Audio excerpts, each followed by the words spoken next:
그리스도인이 죄를 짓는다는 것은 좀 치명적인 문제가 있죠. 그죠? 우리가 영의 생활을 하고 예수님 말씀을 듣고 예배드리고 기도하면 암만 해도 세상 사람보다는 그리스도인은 죄를 안 짓는 게 그 정상적이에요. 예. 근데 우리가 이 죄가 워낙 무섭기 때문에 항상 경계심을 가지고 우리가 죄를 대해야 되는데, 그래서 제가 이번 죄에 대해서 3단계로 나눴다 아닙니까? 그래서 1단계는 죄의 무서움을 알자. 2단계는 어제 그 죄를 막는 구체적인 방법. 우리 한번 정리해 볼까요? 어제 죄를 구체적인 막는 방법 중에 제일 중요한 거는 어제 갈라디아서 그 5장 17절, 성령이 충만하면 육이 죽고 육이 충만하면 성령이 살기 때문에 우리는 영적인 생활만 하면 죄는 죽기 때문에 우리가 된다. 그리고 죄는 조기에 막는 것이 제일 좋다. 예. 그리고 시간은 저녁 시간에 죄를 많이 지으니까 음의 기운이 많으니까 가급적이면 가족과 대화하고 믿음 생활하고 일찍 주무시는 게 좋다. 대신 새벽에 일어나는 것들이 좋다. 그리고 장소는 교회나 집이나 직장 말고는 다른 곳에 가지 마라. 그리고 그렇게 해서 어디 또 정결한 게 중요하다. 깨끗하게 정리정돈이 되어 있는 게 중요하다. 귀신은 더러운 곳에 있기 때문에 항상 그리스도인의 특징은 첫째, 질서가 정연하고, 두 번째는 정결하고, 세 번째가 경건한 것이 그리스도인의 그 기본이다. 그래서 끝으로 하나님을 사랑해라. 내 마음을 다하고 목숨을 다하고 뜻을 다하면 어떤 경우든 죄의 제로 상태가 된다. 여러분 그거 들어보셨습니까? 먼지가 하나도 없는 상태, 무균 상태. 우리가 하나님 중심으로 서면 1년에 죄를 한 번도 안 지을 수 있는 그런 위대한 일들을 할 수 있다는 겁니다. 아시겠죠? 뭐냐면 우리가 50이 넘으면 그 하늘의 뜻을 알아야 된다라고 합니다. 사람은 세 가지 값을 해야 되거든요. 첫째, 밥값을 해야 돼요. 밥을 먹으면 밥 먹은 값을 해야 되는, 그게 웃기는 얘기지만 깊이 있는 얘기예요. 하루 우리가 밥값 못하는 일들이 참 많거든요. 의외로. 두 번째, 나이값 해야 돼요. 나이값도 한 해 한 해 그 나이 먹는 것이 절대 허투루 먹는 게 아니거든요. 그래서 나이에 맞게 말을 하고 행동해라고 해서 나이값을 해라. 그 다음 째 세 번째가 뭐냐? 구원의 값을 해야 됩니다. 구원받은 사람은 구원받은 그 값어치를 해야 된다는 거예요. 그렇듯이 50이 넘으면 하늘의 뜻을 알아라는 말이 뭐냐면, 하늘의 뜻이라는 게 예수님을 믿지 않는 사람도 하늘의 뜻을 알아라는 게 뭐냐? 순리라거든요. 다 같이 한번 해볼까요? 순리. 50이 넘어가, 특히 50이 넘고 60이 넘었는데도 하늘의 뜻을 모르면 그건 두 번째 나이값을 못한 사람이에요. 나이값 못한 사람이 어떤 사람입니까? 나이는 많은데 말과 행동이 아주 어린애같이 자기 중심적인 사람일 때 그걸 나이값 못한다고 할 때, 우리 모독 중에 제일 큰 모독이 나이값 못한다고 하는 거잖아요. 그래서 저도 사실 한 해가 지나면서 항상 제가 내 자신을 돌아볼 때 나는 진짜 나이값을 하고 있는가, 이걸 물어보거든요. 그러면 하늘의 순리라는 게 뭘까요? 예? 순리를 알자. 선생님 여기 계신 분들 다 50이 넘고 지금 60이제. 순리를 안다는 말은 쉽게 말해서 얘기하면요, 이겁니다. 하늘은 사람을 가장 소중하게 여기기 때문에 절대 사람을 다치게 하면 안 된다는 겁니다. 즉 50이 넘어서 나로 인해서 사람을 다치면 그거는 나이값 못하는 사람이에요. 그 50이 넘어서 어떤 경우든 나로 인해서 상대방이 다친다면 절대 하면 안 됩니다. 왜? 50이 넘으면 이제 인생을 어느 정도 살았기 때문에 사람을 해쳤을 때, 40대는 사람을 해쳤을 때 내한테 어떤 피해가 오는지를 잘 모르지만 50이 넘고 60이 넘으면 사람을 해치면 반드시 자기한테 재앙이 옵니까 안 옵니까? 옵니다. 그렇게 알기 때문에 50이 넘으면 사람을 절대 해치지 말라는 겁니다. 예. 그래서 제가 오늘 말씀드리는 거는 죄는 반드시 없어지는 게 아니고 반드시 거기에 대한 대가를 치른다는 겁니다. 그걸 여러분들이 아셔야 되는 거예요. 제가 요번에 죄의 무서움 알아라는 것 중에 하나가 뭐였냐면 하나님과의 관계가 단절된다고 했잖아요. 하나님과의 관계가 단절될 뿐만 아니라 죄는 반드시 안 없어집니다. 어떤 경우든 그 죄값을 치르게 됩니다. 자, 오늘 하나 얘기합시다. 우리가 진짜 행복이 뭘까요? 진짜. 우리 사람들은 행복을 어떻게 보통 얘기하냐면 좋은 아파트, 명품 아파트에 살고 평수가 큰 데서 그다음 좋은 차 타고 좋은 옷 입고 좋은 음식 먹고 뭐 골프 치고 이런 것이 사실은 우리 현대인들은 출세했다, 성공했다 그렇게 얘기하잖아요. 맞죠? 그런데 제가 볼 때요. 제일 사람의 행복은요. 평안입니다. 샬롬입니다. 샬롬. 내 마음속에 평안이 없으면 그건 전부 다 가짜입니다. 가짜예요. 여러분 아무리 골프를 치고 아무리 좋은 옷 입고 아무리 좋은 아파트 살아도요. 잠을요 제대로 못 자는 사람이 너무 많습니다. 불안해서 그래요. 자, 왜 제가 이런 말 하냐면 진짜 우리 행복은요. 우리가 사람을 해치지 않았다면 발 뻗고 자는 게 행복하다는 거예요. 왜냐하면 이 시간에도 극단적으로 사람을 해쳐서 지명수비에 내려서 도망 다니는 사람, 너의 돈을 사기치가지고 지명수비에 내려서 도망 다니는 사람 우리 생각보다 너무너무 많습니다. 그 사람들이요. 그 죄를 짓고 자기는 발 뻗고 잘 수 있는 것 같습니까? 못 잡니다. 불안해서 못 자요. 그걸 우리가 아셔야 돼요. 그런데 저와 여러분들은 비록 가진 재산이 조금 없고 조금 뭐 경제적으로 어렵더라도 너무 해치지 않기 때문에 잘 때 발 뻗고 자잖아요. 그래서 사람의 행복 중에 제일 큰 행복 중에 하나가 뭐냐? 발 뻗고 자는 복이 최고예요. 할렐루야. 아멘. 예. 내가 오늘 그 사람들한테 더 빚에 쫓겨가지고 그 쫓기는 사람들 그 심정을 보십시오. 그러니까 죄의 삭은 사망이기 때문에 그만치 무섭기 때문에 우리가 조기에 이 죄를 막자는 거예요. 이해하시겠죠? 그런데 우리가 어쩔 수 없이 죄를 지었을 때 이제 오늘 어째 해야 되는가를 말씀드리는데 제가 하나 여러분들한테 말씀을 못 드린 게 하나 있어요. 그게 뭐냐면 우리가 죄는 우리가 사실은 일반인들은 죄를 잘 짓기는 힘들어요. 그런데 왜 죄를 지을까요? 죄의 그 동기가 뭘까요? 동기는요, 사실은 욕심에서 출발합니다. 욕심이 자라서 그게 죄를 낳게 되기 때문에 항상 우리가 처음부터 욕심을 부리는 게 잉태를 한다 했잖아요. 이 욕심이 자꾸 자라나서 한데 우리의 죄의 출발은 욕심이에요. 그걸 항상 명심해야 됩니다.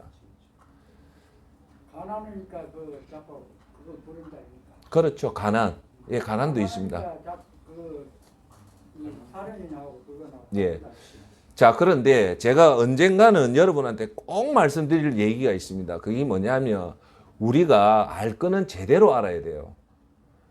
제대로 못 알면은 우리가 하나님도 제대로 알아야 되듯이 제대로 알아라는 게 뭐냐면 사도 바울 선생이요. 디모데 후서에서 우리한테 좋은 말씀을 합니다. 사람은 두 가지만 있으면 만족해라고 합니다. 사도 바울 선생이 그렇게 얘기했다면 우리는 그 두 가지만 있으면 만족하면 돼요. 그 두 가지가 뭐냐? 먹을 것과 입을 것 요 두 가지만 있으면 만족하고 살아라는 겁니다. 그 이상 필요 없다는 거예요. 무슨 말인가 알겠어요? 우리는 먹는 거 입는 것만 있다면 다 행복해요. 그런데 자 보세요. 제가 직접 들은 얘기예요. 수천억 부자가요. 오줌이 안 나와가지고 전립선이 부어가지고 이 오줌 안 나오는 고통은요. 어마어마합니다. 또 위장장애가 돼서 밥을 제대로 못 먹는 고통은요. 오히려 그 천억 재산보다는 돈이 없어도 입을 거, 마실 거만 있고 내 건강하면 그게 더 뭐가 진짜 행복인지를 그걸 알아내야 돼요. 할렐루야. 그래서 우리 욕심이 이 죄를 낳기 때문에 욕심을 막아야 되는데 욕심을 막는 방법은 뭐냐면요.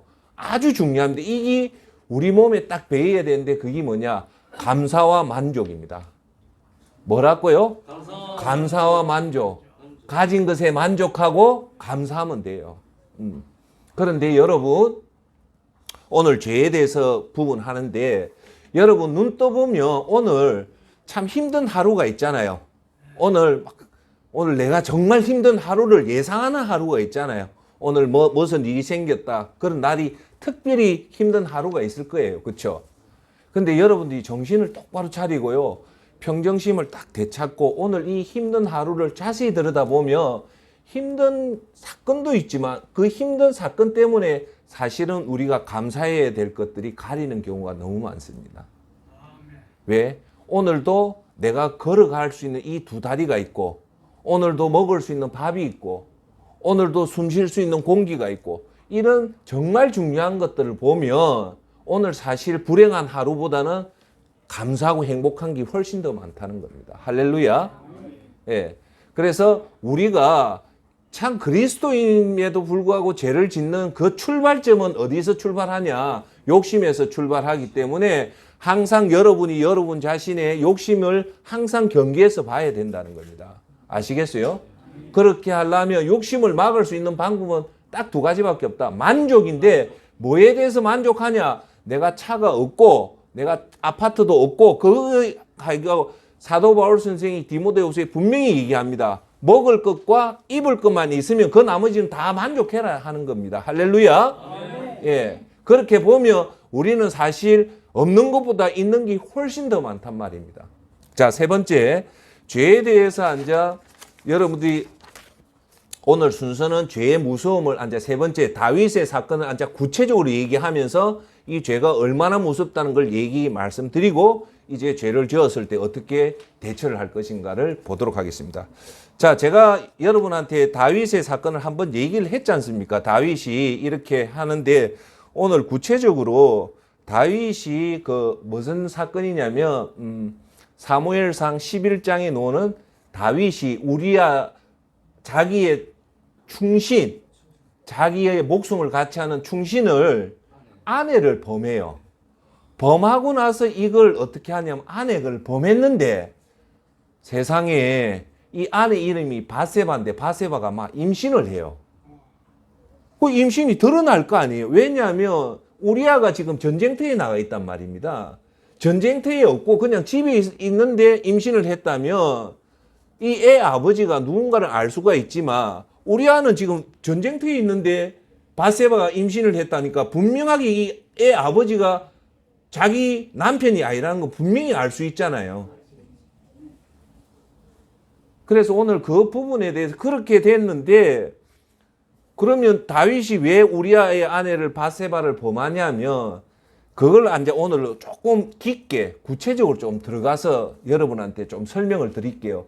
갑자기 다윗이 그 위대한 다윗이 갑자기 우리의 아내를 바세바를 범한 것 같지만은 성경을 우리가 자세하게 들여다보면 다윗의 이 간음은 이미 예견된 사건이라고 봅니다. 왜? 자, 볼게요. 이미 예견됐다는 말이 뭐냐면 다윗의 아내하고 자식 수를 보면 다윗이 정욕적인 사람이라는 걸 알 수가 있어요. 그때 당시 때 일부 다처라고 하지만 일부 다처임에도 불구하고 일부 다처 안 했던 사람들도 많은데 유독 다윗은 아내가 많았고 자식이 많았다는 말은 다윗은 어떤 사람이었다? 정욕적인 사람이었다는 게 나옵니다. 사무엘상 3장, 사무엘상의 3장 5절, 사무엘하 3장 5절에 보면 다윗의 아내 숫자가 나옵니다. 아내 숫자가 6명이고 그 6명 안에서 아들 6명이 나와요. 예. 그리고 사무엘하 5장 13절, 요때는 헤브론 성에서 다윗이 총 40년간 왕의 생활을 하는데 7년은 헤브론 성이라는 곳에서 생활하고 진짜 이제 본격적인 것은 예루살렘 성, 다윗성에서 33년을 해요. 그러니까 헤브론 성에서 7년 동안 6명이 아내를 얻고 6명이 아들을 얻고 그리고 예루살렘 성, 예루살렘에 와서 다윗성에 와서는 몇 명을 낳냐면요. 거기 보면 헤브론을 떠난 뒤 예루살렘에 와서 더 많은 후궁과 아내들을 맞아들여서 또 자녀를 낳았다고 합니다. 그때 보면 몇 명을 낳냐면 11명을 낳아요. 그러니까 다윗한테는 총 17명의 아들이 있었다는 거예요. 그걸 보면 이미 다윗은 아주 정욕적이었다는 것이 나오게 됩니다. 자, 그 다음 그 유명한 바세바의 사건이 사무엘하 11장 1절에 나오는데 제가 그대로 읽어 드릴게요. 그 다음 해 봄에 왕들이 출전하는 때가 되자 다윗이 출전하는 때가 됐다는 거예요. 다윗은 요압에게 자기의 부하들과 온 이스라엘의 군인들을 맡겨서 출전시켰다. 그들은 암몬 사람을 무찌르고 랍바를 포위하였다. 그러나 다윗은 예루살렘에 머물러 있었다는 겁니다. 다윗도 그 전쟁터에 갔어야 되는데 그러나 다윗은 안 가고 어디에 있었다? 예루살렘에 머물러 있었다는 거예요. 어제 제가 얘기했잖아요. 전쟁터에 가 있어야 될 사람이 전쟁터에 안 있고 왕궁에 있었다는 거예요. 그러니까 그게 벌써 죄가 예견됐다는 겁니다. 즉 무슨 말이에요? 여러분들 근무할 시간에 일할 시간 일을 안 하고 엉뚱짓 하면 벌써 죄가 들어올 수 있다는 겁니다. 이해하세요? 그럼 우리는 항상 자기가 있어야 할 곳은 반드시 있어야 된다는 겁니다. 자, 그런데 2절에 앉아 무슨 말이 나오냐? 1절 다음에 2절에 이런 말이 나와요. 어느 날 저녁에 다윗은 잠깐 눈을 붙였다가 일어나. 자, 보세요. 어느 날 저녁에 다윗이 일어났다는 거예요. 사람은 언제 일어나야 된다는 겁니까? 아침에 일어나야 되잖아요. 그런데 희한하게 이때는 다윗이 바세바를 범할 때는 저녁에 일어났다는 거예요. 다윗이. 그러면 낮잠을 엄청나게 잤다는 거예요. 그러면 자 보세요. 여기서는 좀 중요해서 우리가 좀 깊게 들어갈게요. 여러분이 일찍 자고 일찍 일어나면 기분이 개운하잖아요. 그런데 여러분 그런 경험이 있잖아요. 새벽 5시나 4시에 자고 낮 10시나 11시 일어나면 잘 잤다 그럽니까? 알죠? 허전하잖아요. 그렇듯이 다윗은 낮잠을 너무 깊게 잤기 때문에 저녁에 일어났을 때 기분이 좋았을까요? 허전했을까요? 허전했습니다. 그래서 왕궁의 옥상에 올라가서 거닐다가 그때 한 여인이 모욕하는 모습을 옥상에서 내려다 보았다. 그 여인은 아주 아름다웠다. 자, 그렇게 돼서 이 허전한 마음, 첫째 다윗은 원래 정욕적인 마음이 있었다. 그러면 여기서 우리가 알아야 될 것은 자기의 단점을 자기는 알고 있잖아요. 나는 정욕에 약한지, 술에 약한지, 도박에 약한지, 자기 자신의 단점은 자기가 알고 있어요. 그걸 여러분 스스로가 항상 경계하고 대비를 하고 있어야 돼요. 자기 자신이. 예. 자, 그렇게 됐는데 이렇게 돼서 결국은 그 여자를 불러들여요. 불려들였는데 보니까 이 여자가 누구였냐? 모르는 여자가 아니고 자기의 충신 우리아라는 아주 유명한 장군의 아내인 거예요. 그러면 다윗은 어떻게 해야 됩니까? 당연히 돌려보내야 되잖아요. 그런데 다윗은 원래 정력적이었고 그걸 절제 못했고 거기다가 전쟁터에 있어야 되는데 전쟁터에 안 있었고 그리고 늦게 일어나니까 그 마음이 음력이 발동을 해빈 거예요. 그러니까 우리아의 아내라는 거 알면서도 그대로 범에 빈 거예요. 애시당초 막을 수도 있었는데 못 막았잖아요. 자, 이제 봐보세요. 죄가 얼마나 커지는가? 우리가 여기서 교훈들이 좀 많아요. 자, 그렇게 됐는데 아이고 세상에 바세바가 막 임신을 해빈 거예요. 그러니까 이제 우리아가 전쟁터이기 때문에 애 아버지가 누군가가 이제 드러나잖아요. 그럼 이 사건의 여러분이라고 생각하고 저와 여러분이라고 한번 들어가 봅시다. 그래서 다윗이 이걸 빨리 마무리하려고 우리아를 전쟁터에 불러들입니다. 불러들이 가지고 왕궁에서 다윗이 우리아한테 3번의 설득을 해요. 첫 번째 왔으니까 고생했다. 빨리 집에 가서 쉬라 했는데 이 우리아가 그 전쟁터에 갔다 왔으면 저와 여러분들은 어떻게 했습니까? 어이 감사합니다 하고 빨리 집에 가서 모욕하고 안에 안고 잘 거 아니에요. 너무 그거 하니까 남자 혈기가 있는데 그런데 우리아는 그렇게 안 해요. 왜 안 하냐? 성불구자가 아니고 자기 동료들은 지금 전쟁터에서 치열하게 싸우고 있는데 나는 어떻게 집에 가서 아내하고 잘 수 있냐? 이렇게 의로운 자였는 거예요. 그게 쉬울까요? 어려울까요? 어렵잖아요. 우리 군대 휴가 갔다 오면 막 난리 치는데 이런 우리한 거예요. 그래서 다윗이 한 번 더 설득을 해요. 그래 가라 했는데도 또 역시 성문 거기서 자는 거예요. 동료들하고. 이거 이제 이제 다윗이 얼마나 당황을 하겠어요. 이 애가 생각보다 너무 충직한 거예요. 그 다윗은 이제 지가 당황을 하기 시작할 거지 않았습니까? 자, 그런데 다윗이 이제 세 번째는 더 다윗이 머리를 씁니다. 어쩌냐? 술을 먹여요. 맨정신에 못 보니까 이제 술을 먹이가 기분 좋게 해가지고 집에 가라니까 우리아는 기분 좋아서 술 먹고 해가지고 집에 간 게 아니라 역시 성문에서 자는 거예요. 이 성경에서 말하는 바는 뭐냐? 우리아가 그만치 충직한 충신이라는 것을 성경은 간접적으로 보여주고 있는 거예요. 자, 그래 됐을 때 반장님은 어쩔랍니까? 이렇게 됐다. 에? 여기서 앉아 사람은 운명은 찰나에서 결정이 나요. 여기서 그걸 받아들였으면 다윗은요 지금부터 얘기하는 이 어마어마한 사건이 안 일나요. 그 생각에 잠깐 잘못이요. 자 봐보십시오. 자 봐보세요. 지금 다윗의 신분이 뭡니까? 왕이에요. 왕인데 전쟁을 했던 성군이에요. 그러면 모든 백성과 자기의 주위에 있는 신하들이나 그 똑똑한 보좌관들이 다윗을 얼마나 이래 떠받들 우리 왕은 정말 모범이고 모든 게 좋다고 했는데 이게 드러나삐면 이 경상도 말로 하면 이제 똥치망치가 돼삐는 거예요. 뒤에서 얼마나 욕하겠어요. 저 새끼 저 진짜 저게 왕 맞나? 자기 충직 마누라가 전쟁터에 있는데 그것도 휴가도 아니고 전쟁터에 나가 있는데 여자 저 부하를 불러가지고 범해가지고 애 낳았다 하면 다윗이 얼마나 창피를 당할까요? 우리가 이 사건 안으로 들어가면 이 장난이 아닌 거예요. 자, 그럴 때 여러분 어떻게 해야 됩니까? 그래도 여러분 믿는 그리스도인은요, 내가 죽더라도 그걸 정면 돌파를 해야 돼요. 그런데 대부분의 사람은 그걸 은폐를 하잖아요.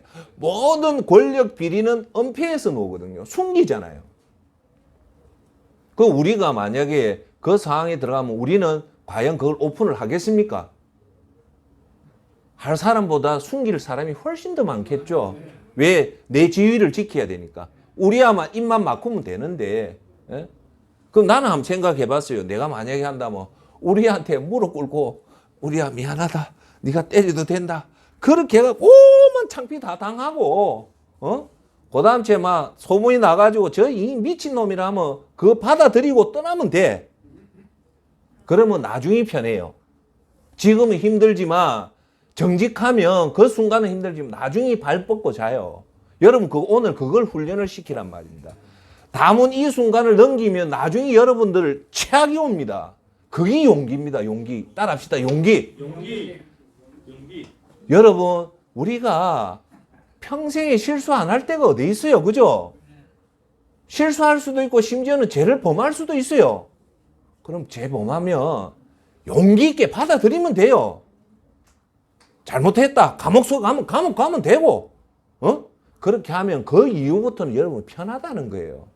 그런데 내 이것을 못 놓고 하다 보니까 다윗이 어떻게 하냐면 우리아를요 직접 교사를 합니다. 살인 교사를 해요. 전령을 써서 제일 치열한 곳에 하면서 죽이라고 직접 얘기를 합니다. 얼마나 이 자기의 그게 중요했냐면 한 사람 죽여도 상관없다 이거예요. 그래서 우리아는 뭣도 모르고 죽어요. 우리아는 지는 죽을 때 다윗이 지 죽이라고 해가지고 죽인 줄 알았을까요? 몰랐을까요? 몰랐습니다. 제일 전방에 배치돼가 죽어요. 이것으로서 다윗이 우리아의 사건이 끝납니다. 이 다윗은 이것으로 끝난 줄 알았지만 우리아의 뒤에는 누가 있었냐면 하나님이 있은 거예요. 여러분 그걸 아셔야 돼요. 한 생명 뒤에는 내가 아무리 저와 여러분이 어떤 절대 권력이 있더라도 모든 사람, 세계인권선언문 제1항 1조가 뭔가 합니까? 모든 사람은 평등하다는 거예요. 어떤 권력 앞에서 그 인권의 침해를 당하면 안 돼요. 다윗은요, 자기 권력으로 한 사람의 인권을 말살하고 죽였지만 그 뒤에 누가 있었다? 하나님이 계신 거예요. 이제 이제 죄가 시작되는 거예요. 여기서 우리가 알아야 돼요. 자, 그런데 이 다윗에 대한 이 죄를요, 그 선지자, 갓 선지자가 이걸 책망을 합니다. 책망을 하니까 다윗은 왜 참 좋은 사람이냐? 자기 죄를요, 그대로 인정을 합니다. 회개를 해요. 회개를 할 때 사무엘상 12장 13절이 이렇게 나옵니다. 회개 결과가 그때 다윗이 나단입니다. 갓 선지 나단에게 자백을 하였다. 내가 주께 죄를 지었습니다. 나단이 다윗에게 말했습니다. 주께서 임금님의 죄를 용서해 주실 것입니다. 그러므로 임금님은 죽지는 않으실 겁니다. 회개의 결과가 이거예요. 자, 여기서 얘기할게요. 회개를 하니까 그 나단 선지자가 회개하니까 용서해 줬다 했잖아요. 분명히 나오잖아요. 용서해 줬는데 그 결과가 뭐냐? 안 죽인다는 거예요. 죄의 삭선 사망이기 때문에 그러면 죽는 건데 안 죽인다 하잖아요. 그러면 여러분 여기서 안심하면 안 돼요. 죄를 지어서 회개의 결과는 안 죽는 거지. 안 죽는 거지. 그 죄에 대한 대가는 치른다 안 치른다? 치릅니다. 그걸 아시라는 거예요.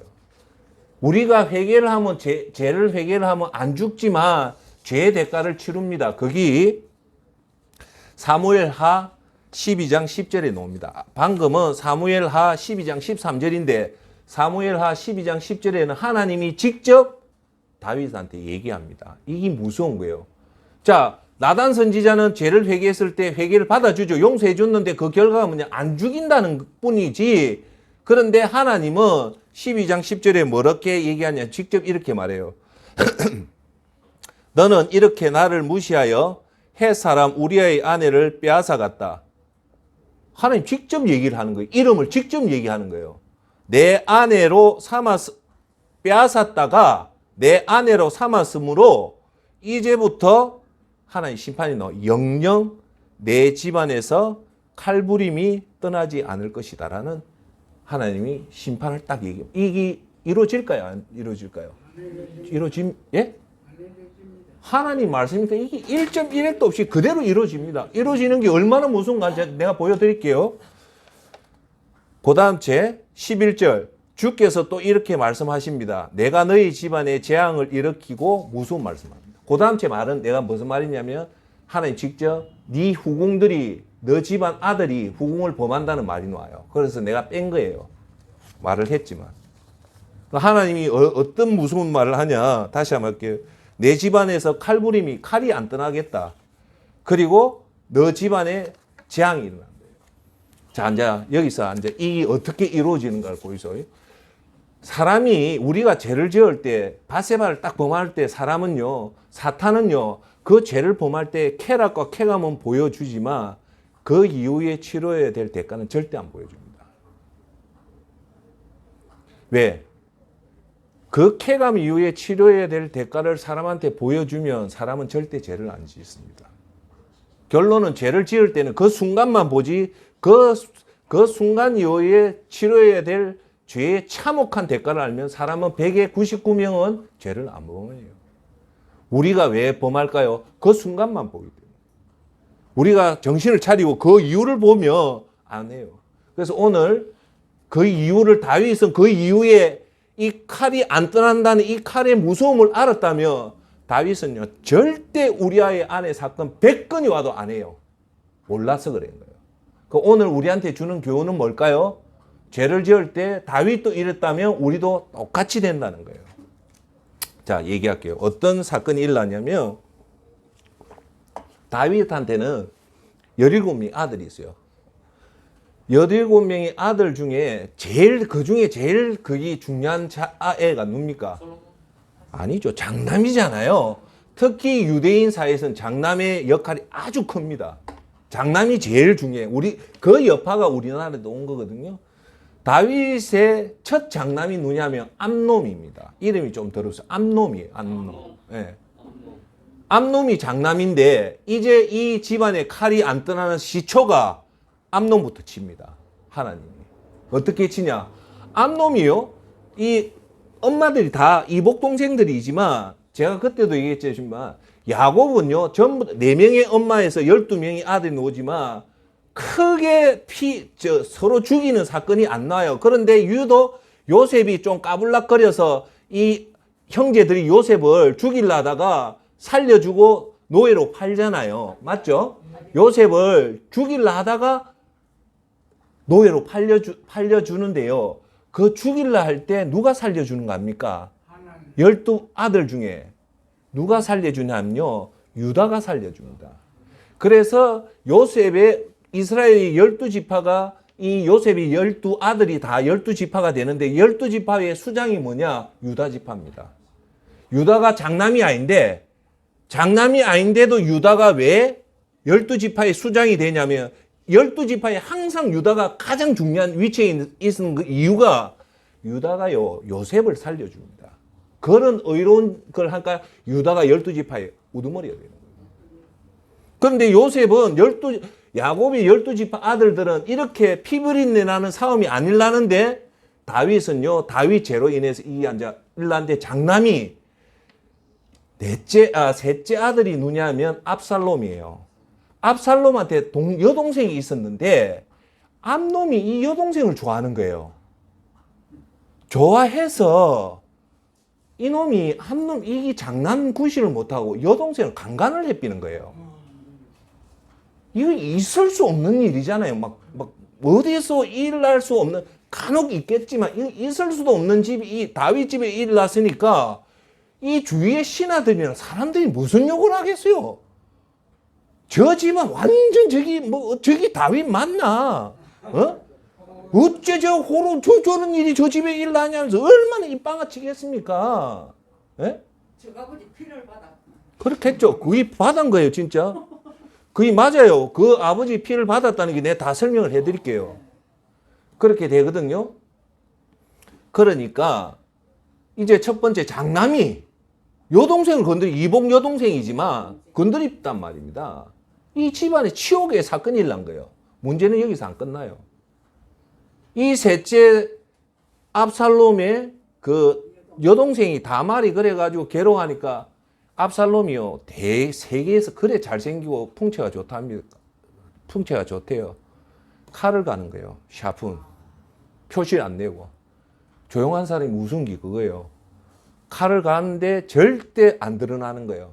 3년 후에 드디어 때를 잡아서 양을 잡는 잔치에 부릅니다. 형제들 다 불러요. 그런데 다윗이 안 와요. 안 오고 장남은 오잖아요. 거기서 압살롬이 장남을 죽입니다. 그래 칼질이네. 이게 또 이 집안의 이 장남이 죽었다는 것은 그 집안이 무너지는데 장남이 전쟁터에 나가서 죽은 것도 아니고 외부 사람한테 죽은 것도 아니고 자기 형제들 동생한테 죽음을 당하는 거예요. 그러니까 이건 어마어마한 사건, 집안에 장남이 앉아 동생에 의해서 살해당하는 사건이 일어난 거예요. 그럴 때 사무엘하 보면요 다윗이 너무너무 슬퍼가지고요 대성통곡을 해요. 장남을 잃은 그 슬픔 때문에. 예. 자, 여기서 끝나냐? 안 끝납니다. 문제는 이 셋째 그 압살롬이 헤블론 성을 가가지고요 지가 왕이 됩니다. 왕이 되고 나서 거기서 세력을 모아가 예루살렘 자기 아버지 성에 공격해 와요. 즉 쉽게 말해서 아버지 죽이러 오는 거예요. 구테타를 해서. 이게 있을 수 있습니까? 그러면 자 다윗의 입장에 있어서 한번 생각해 봅시다. 이게 우리아의 아내 바세바를 여러분 이걸 아셔야 돼요. 뭐냐면 오늘 너무 시간이 가는데 이걸로 끝내. 여러분, 제가 하나 얘기할게요. 어떤 모 그룹입니다. 우리나라의 3대 그룹 안에 들어가는 그룹에 그 둘째 동생이 자기 아들이 죽어요. 어떤 사고에. 그러면 여러분들 부모한테 제일 가슴 아픈 게 뭘까요? 자식이 죽는 겁니다. 여러분, 남편이 먼저 죽으면 그 슬픔을 가부라고 합니다. 아내가 먼저 죽으면 호랍이라고 해요. 그렇죠? 하늘이 부모가 죽으면 그 아픔이 있기 때문에 그걸 고아라 붙여줍니다. 이름을. 그만치 고아가 불행한 애예요. 그런데 부모가 자식이 부모보다 먼저 죽은 아를 가진 부모한테 붙이는 이름이 없습니다. 왜 없는가 합니까? 그 아픔을 달래줄 이름이 없기 때문에 없는 거예요. 그래서 부모는 자식을 죽인 자식이 부모보다 먼저 죽은 부모는요, 그 평생이요, 그 아픔을 영원히 같이 갑니다. 그래, 저는 이 세상에 제일 가슴 아픈 사람이 누구냐? 자식을 먼저 보낸 부모입니다. 근데 그 부모가 우리나라 최고의 그룹의 그 회장의 그 아들이 딱 죽었을 때 그 부모가요, 여러분들, 그 얘기, 여러분하고 제가 그렇게 갑자기 내한테 재앙적인 큰 사건이 떨어지면요, 사람은 영적인 동물이기 때문에 뭘 하는가 합니까? 제일 먼저 뭐 할 것 같습니까? 자기의 과거를 돌아봅니다. 과거를 돌아보면 오늘의 재앙의 원인이 딱 거기서 나옵니다. 다 압니다. 자기는 알아요. 이 재앙이 어디서 이 재앙이 출발했냐를 압니다. 그분이 뭘 하는 거 압니까? 자기가 독백을 해요. 내 아들, 자식이 죽었을 때 꼭 부모가 하는 얘기 있습니다. 내가 죽였다. 내가 죽였다는 말이 뭔가 합니까? 내 죄가 죽였다는 거예요. 내 부모 죄가 크면 자식을 댑니다. 다 그런 건 아니지만 보통 그러니까 자식이 먼저 간 부모를 가지고 그렇게 또 생각하면 안 되지만 대부분 하나님이요, 그 사람 칠 때는 제일 귀한 자식을 칠 경우도 상당히 많습니다. 자, 다윗이 갑자기 집안에 앉아 이런 분란이 일어났을 때 다윗이 뭔 생각을 했겠습니까? 이건 우연이다 그래 생각했을까요? 아니죠. 자기한테는 항상 이 가슴 속에 우리아의 죽음이 있었어요. 근데 그때 제가 말했던 애굽의 재앙이 1차 재앙에서 몇 채 재앙까지 가면 10가지 재앙으로 가가지고 끝나잖아요. 재앙이 점점 커져 가잖아요. 다윗 집안 제도 이제 점점 커져 가요. 장남이 이분 여동생을 건드리고 이까지도 이상한데 셋째 아들이 3년 후에 장남을 죽였단 말입니다. 이러면 다윗은 벌써 이제 깨닫기 시작해요. 자기는 이제 떨기 시작한 거예요. 여기서 끝날 줄 알았는데 끝난 게 아니에요. 압살롬이 반란을 일으켜가지고 다윗을 죽이러 오는 거예요. 죽이러 왔을 때 다윗이요, 예루살렘 성에서 도망갈 때 거기 놓아있는 말이 사무엘하 15장 30절에 이 말이 나옵니다. 다윗이 맨발로 도망갑니다. 얼마나 창피합니까? 에? 블레셋 군인이 잡으러 온 것도 아니고 다윗은요 100번 싸우면 100번 다 이긴 장군인데 한 번도 전 적이 없어요. 왜? 하나님이 같이 했기 때문에. 그런데 블레셋이 잡으러 온 것도 아니고 암몬이 온 것도 아니고 했는 이집트 애굽에서 온 것도 아닌데 자기 아들한테 피신한다고 맨발로 도망갈 때 주위에 소문이 얼마나 났겠습니까? 이웃에서 얼마나 아이고 저 디덴 놈 저 아들 교육 잘못 시켜가지고 에레이 네 집안이나 잘 그 말 안 하겠습니까? 예? 다윗은 벌써 막 거슬러도 엄청 거슬러집니다. 근데 그게요 15장 30절 성경은 그대로 얘기합니다. 뭐라냐면 다윗은 올리브산 언덕으로 올라갔다. 그는 올라가면서 계속 울었다는 겁니다. 머리를 가리고 슬퍼하면서 맨발로 도망갔다는 말이 나옵니다. 얼마나 급했겠습니까? 급하면서 올라가면서 울고 올라간 거예요. 예? 그 울고 올라가면서 다윗 뭔 생각했겠어요? 이 우연이다 생각했겠습니까? 아닙니다. 자기 죄가 이게 만약에 다시 돌릴 수 있었다면 아예 그때 우리한테 무릎 꿇고 사죄행기 더 나았다는 거예요. 우리가 그걸 바라는 거예요. 우리한테도 다윗 같은 일이 언젠가는 일어날 때 미리 준비를 해서 그냥 그 순간을 모면하지 말고 그냥 정면 돌파해서 하는 게 낫다는 거예요. 자, 여기서 끝나는 게 아니에요. 그러면서 다윗이 앉아 피신을 가요. 피신을 가니까 다윗의 주위에 엄청난 용맹한 장군이, 위대한 장군들이 워낙 많아요. 자기가 보니까 압살롬하고 자기 장군들하고 싸우면 압살롬 죽는 건 기정사실이란 말입니다. 일은 벌어졌지만 그러면 다윗의 그 장군들이 가만히 있겠습니까? 이 구테타가 일어났는데 다윗의 장군들이, 여러분들이 이제 사무엘 하보면 다윗 장군들이 12장군 놓는데 한 번에 200명 죽이고요. 그 서열이 있어요. 3번, 1번, 2번, 3번 장군이 있고 그 밑에 1번, 2번, 3번 장군이 있고 그 밑에 1번, 2번, 3번, 즉 전설의 장군 12명이 나옵니다. 그런 어마어마한 장군이요. 골리앗 죽이는 건 시간 문제예요. 그런 장군이 있는데 압살롬이 구테타 일라스가 기습하니까 일단 피해서 전열을 재정비하면 이 압살롬 못 죽이겠습니까? 죽이죠. 다윗은 그걸 알고 있었어요. 그래서 다윗이요, 압살롬을 제압하러 갈 때 자기 군인들한테, 자기 장수들한테 압살롬 죽이지 말합니다.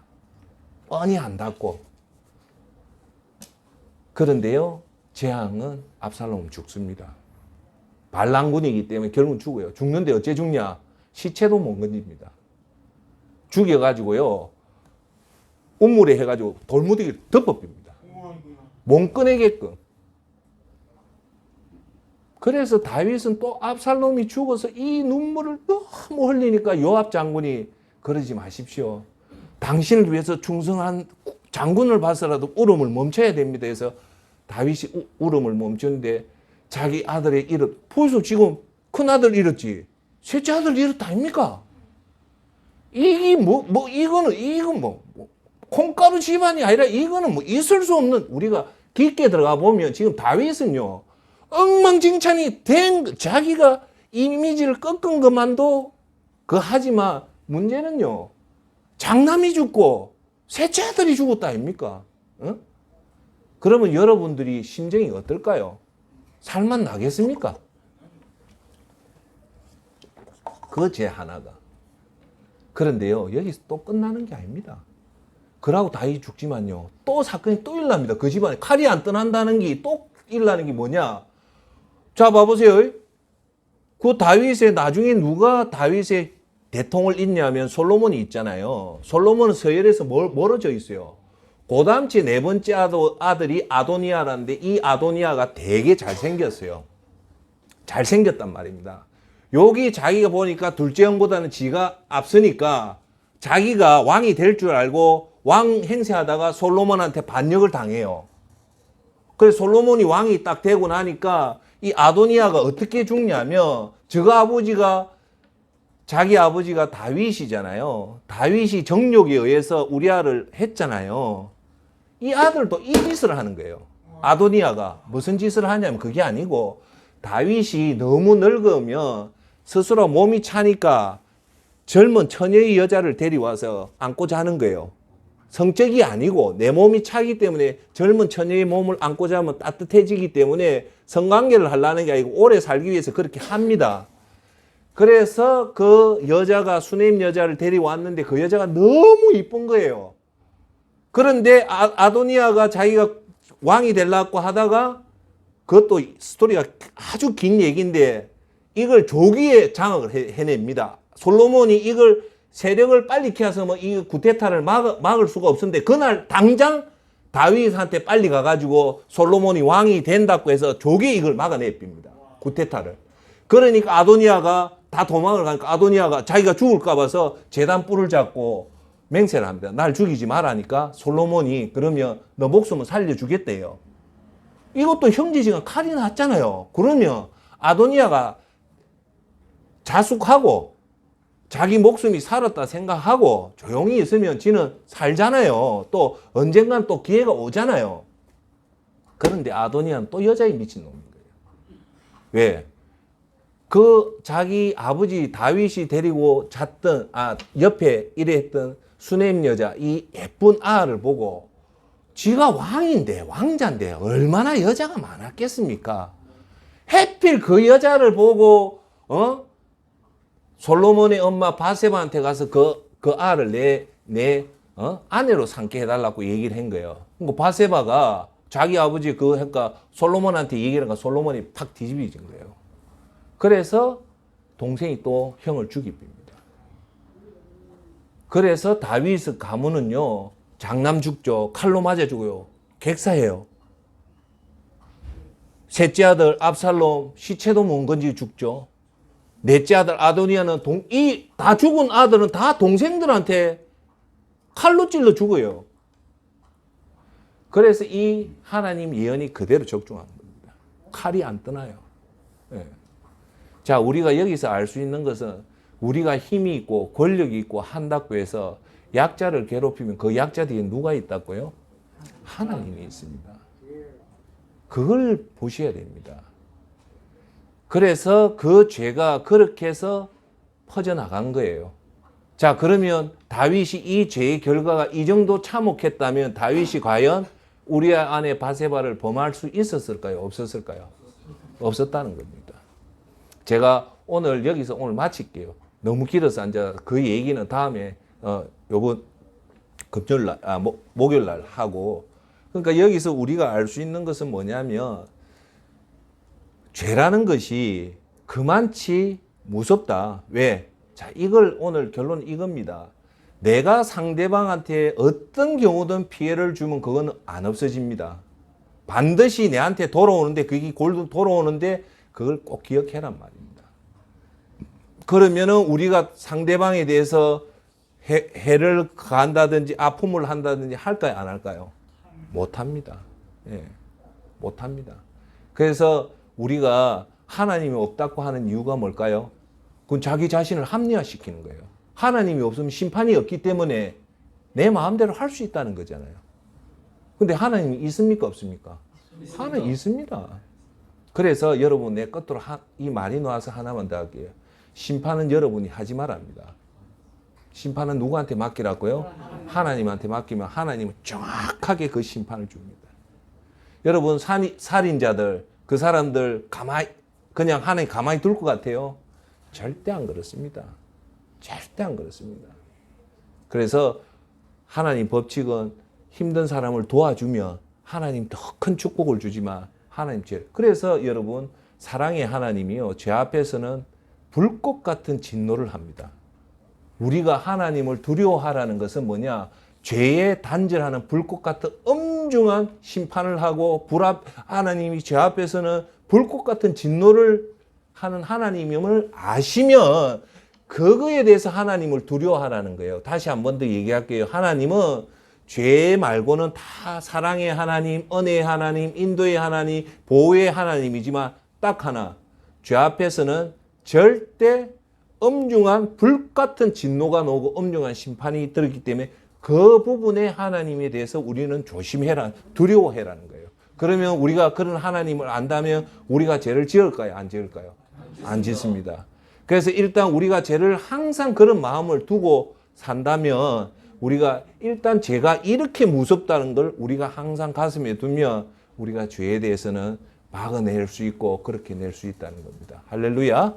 그러니까 우리가 여기서 알 수 있는 것은 진짜 이렇게 참 무서운 죄를 짓다. 우리가 어쩔 수 없이 그런 때도 아니겠습니까? 그죠? 그럴 때는 용기 있게 받아들이고 해라는 말 아닙니까? 우리가. 그럼 저와 여러분도 그렇게 해야 됩니까? 안 해야 됩니까?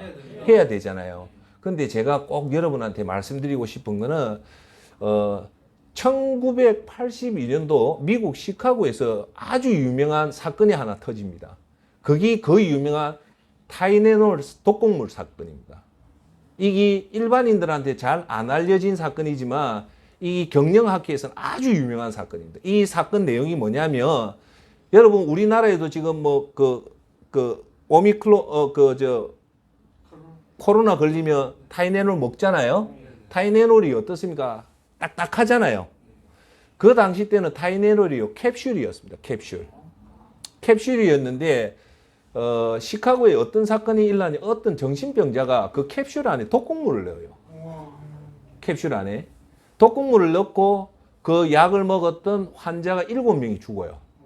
그래서 이게 미국 전역이 이게 터진 거예요. 터졌는데 이 타이네롤 이 제약회사가 어떻게 대응을 했냐면 이 경영학에서 아주 유명한 사례입니다. 여기서 이 타이네롤 회사가 이 대응을 너무 잘한 거예요. 어떻게 했냐면 이 사건의 그 요지는 타이네롤 제조사가 약을 잘못 만들어서 그 약을 먹은 사람이 죽은 것이 아니라 약은 아무 문제가 없었지만 어떤 정신병자에 의해서 의도된 그거였기 때문에 약과 무관하게 죽었단 말입니다. 그런데 그거에도 불구하고 타이네롤이 그 대응했던 방법이 너무 정직했다는 거예요. 거기 일 나자마자 타이네롤 제일 먼저 한 게 자기 회사에 의해서 죽었던 그 사람한테 심신을 하고 거기 미국 전역에 퍼져 있던 타이네롤 전량을 회수합니다. 그 전량을 회수하는 것이 그 타이네롤 회사한테는 그 회사의 사원을 좌우할 정도로 치명적인 손실이 발생하는 그런데도 불구하고 언제 어느 순간에 또 어떤 곳에 독극물을 넣은지 모르기 때문에 회사는 자사의 그 엄청난 손실을 감수하면서도 소비자를 보호하기 위해서 그걸 공포를 하고 전량을 회수를 합니다. 회수를 하고 나서 타이네롤은 사세에 급격한 타격을 받았지만 여론은요 의외로 반대의 여론이 일어난 거예요. 왜? 이렇게 양심적인 기업이 없다는 동정론이 일기 시작한 거예요. 정직하게 더 이상 이런 사건을 막는데 일조를 했대서 동정 여론이 일어나가지고요. 이 타이네롤은 그 손실보다도 그 브랜드 이미지가 월등히 커져가지고요. 지금 미국에서는 어떤 약도 약사에 의해 약사가 조제법에 의해서 그 약을 먹는데 유일하게 타이네롤은 약사의 허가 없이 먹는 약이 바로 타이네롤입니다. 그래서 그때 이후에 타이네롤은 캡슐이었지만 지금은 캡슐이 아니고 알약이기 때문에 그게 안 들어가는 거예요. 그래서 다윗은 그렇게 은폐를 하고 했지만 타이네롤 사건이 우리한테 주는 교훈은 윤리 경륜의 표준 모델이 이 타이네롤 시카고 타이네롤 독극물 사건입니다. 타이네롤이 그걸 그 큰 다국적 기업 타이네롤이 그걸 숨겼다면 얼마든지 그렇게 숨길 수가 있잖아요. 또 그 타이네롤이 사실은 죄가 없어요. 엄밀히 들어가서 법적으로 보면 죄가 없는데도 불구하고 전량을 자기들이 다 손실을 감수하면서 소비자 편에 섰던 그 적극적인 용기의 행태가 미국 사람들한테 모범으로 박수를 받은 거예요. 그래서 오늘도 저와 여러분들이 실수하는 사람이 없고 실수 안 하는 회사가 없지만 문제는 실수 이후에 죄 이후에 우리가 어떻게 정직하게 소비자의 입장에서 그 피해자의 입장에서 우리가 대응하는가에 따라서 그 이후의 사건들이 오히려 전화위복이 되어서 더 큰 성공이 될 수도 있고 다윗 가문처럼 엄청난 재앙이 일어날 수도 있는 사건이라는 겁니다. 아시겠죠? 그래서 우리는 그런 마음을 가지고 죄의 잘못은 얼마든지 있을 수 있지만 죄 위의 대응은 우리가 잘 해야 된다는 그런 교훈을 얻을 수 있었던 겁니다. 할렐루야.